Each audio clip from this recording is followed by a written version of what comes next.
vicinity of Jericho. And if we've been a Christian for a long time or quite a period of time, we know what is Jericho in the Old Testament. We know that Jericho was the city. It was the key city to the land of promise, the land of Canaan. But miraculously, we know that God has broken those walls miraculously so that they can enter into the promised land. And after that, it was already cursed. It was cursed by the Lord. And we wonder why during the time of Christ it was revived. Now this is the story. Bartimaeus was a blind man, as we have just read a while ago. Bartimaeus was a blind man and cannot see. So he used his voice to call or to get the attention of the Lord Jesus Christ, because it was impossible for him to even get closer to him because of the multitude of people. Di po siya makalapit, di po siya makapunta ron sapagkat bulag po siya, hindi makikita ang kanyang daan. And so he used his voice. Amen? Amen. He cried with a loud voice. And he said, "Thou son of David, have mercy on me." And when Jesus heard that someone was appealing to one of his everlasting attribute, one of the Lord Jesus Christ's attribute, He is the Lord of mercy. Amen? Amen. And He is a merciful God. He is rich in mercy. The Apostle Paul said in Ephesians chapter number 2, but God is rich in mercy. And when he heard that, he stopped and paid attention to the voice of that man. He saved him and he gave him his sight. But there is a very interesting question here the Lord Jesus Christ asked him in verse number 41. Ano po? Sabi po niya rito sa verse 41, "What wilt thou that I shall do unto thee?" And you can ask that question. Amen. So, paano, mga minahal mga kapatid, if the Lord will ask you that same question, are you ready to answer? Meron po ba kayong nakahandang sagot sa ating Panginoon? Amen. Kung sasabihin ng Panginoon sa iyo, ano ang gusto mong gawin ko sa iyo? Amen. Amen? And I hope we will be ready to do that. Ano po? And while Zacchaeus, we are now trying to make a contrast and comparison between these two unusual people who catch his attention. Zacchaeus can see clearly, but because of his small stature, it is impossible for him to even get closer to the Lord. So, what he did, he used his deficiency as an advantage over other people. He's a small guy, he's a small man, so he can climb easily to see the Lord. Amen? Amen. And so, it was so easy for him to climb up in a sycamore tree, and through that, he was able to get Jesus' attention. And Jesus said to him, "Come down, or I will abode at your house today." The common condition of these two unusual people, comparing these two, they were both what? They were both sinners. Amen? Yes. Pareho po sila na makasalanan. They represented the two ends of the pendulum. The poor man, but he is a sinner, is a very rich man, but he's also a sinner. Amen? Amen. Dahil nais pakita ng Panginoon, mga minamahal, na yung kanyang pagpunta rito, sabi niya, "For the Son of Man is come to seek and to save that which was lost. Whether you are a poor man or a rich man, God wants to save you. Amen. Amen. God wants to use you. Now, they were in need. Both of them were in need of a Savior. Jesus showed us in these two episodes that He came both for the poor, poorest of the poor, the blind man. The blind man was just sitting on the wayside begging, no sense of purpose in life. And on the other end of the pendulum of life was a rich, the richest of the rich, a Roman tax collector, Zacchaeus, who was working for the advantage of Rome, and also he was taking advantage of the people. Bartimaeus, po, sabi nga ni Abraham Lincoln in his Gettysburg Address, we still remember what is that during our high school lives, that all men are created equal.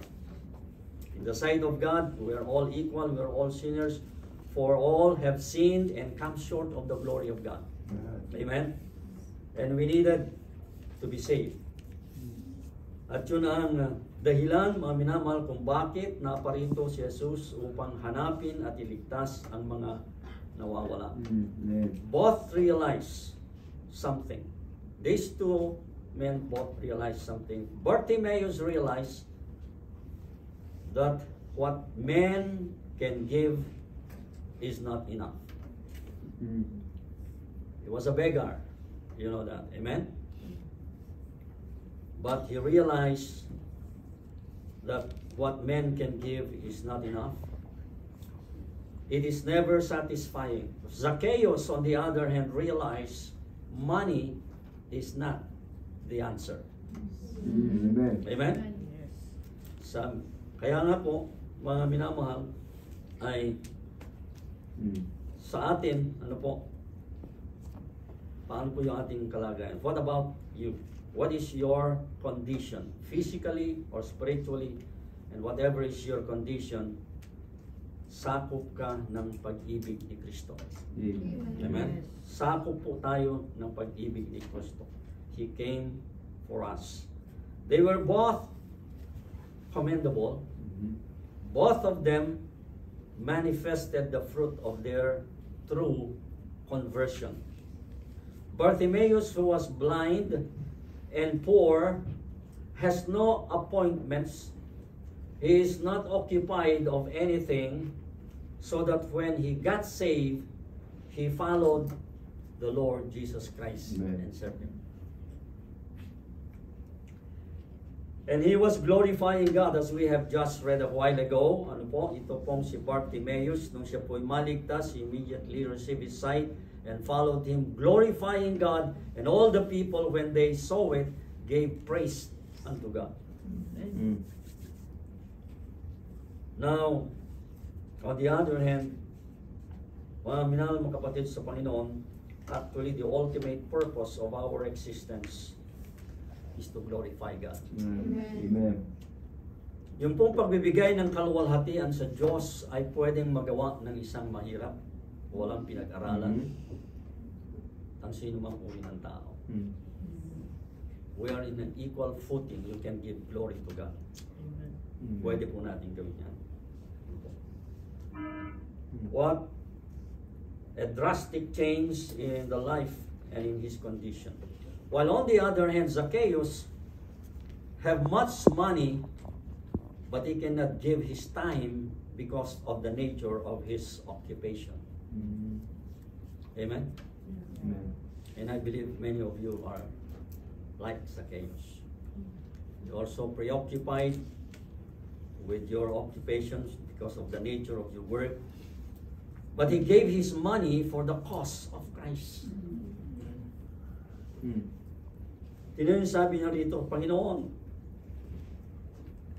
narito yung aking pera. Gamitin po niyo. Ganun po sinasabi ni Zacchaeus. In those days, ano po, yung church po, the church take care of the poor. Kaya nga sabi ni Judas, nung binigay po ni Mary yung kanyang pabango, yung alabaster box, sana, sabi niya, ibinenta sana natin ito para sa mga mahirap. Kasi yan po ay part of the ministry ng ating Panginoon nung panahon na nandito po siya. Many believe that Bartimaeus followed and served Jesus up to the crucifixion, and one of the 120 waiting for the outpouring of the Holy Spirit, and he became a prominent member of the church in Jerusalem. While on the other hand, many believe that Zacchaeus supported Bartimaeus when he followed the Lord and served him. What a partnership. Amen? Amen. What a partnership they had. The Lord both met them in the city of Jericho, a cursed place in the Bible. But you know what, my dear friends? May ginawang mabuti ang Panginoon dito po sa lugar ng Jericho. So he was a poor servant. A man called Zacchaeus supported him. Alam po niyo, doon po sa aming probinsya ng Cagayan, meron po kaming mga 4 na mga kasamang manggagawa doon. I had a visitor from Canada and I introduced them. At yung church ngayon, Pastor Wayne Job doon sa Peterborough ng Canada is supporting these 4 pastors. Pinagtagpo po sila ng Panginoon upang sa ganon ay may pagpapatuloy ang gawain ng Panginoon. Ang tanong po sa atin, mga kapatid, what are you doing as a Christian? Amen. I have a personal comment and observation since we've been, talking about Jericho. For the past several times, I have noticed that man was trying to beautify the place of Jericho, while God was busy beautifying the lives of most unlikely people in Jericho.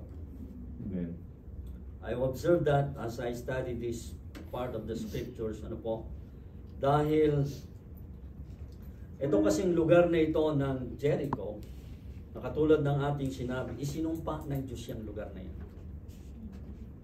At ang sino man, doon po book of Joshua, if you open the book of Joshua, ang sabi po ni Joshua, na ang sino man na magtatayo muli ng Jericho, ay ibibigay na alay ang kanyang mga anak para may tayo ang Jericho. And that happened during the time of King Ahab.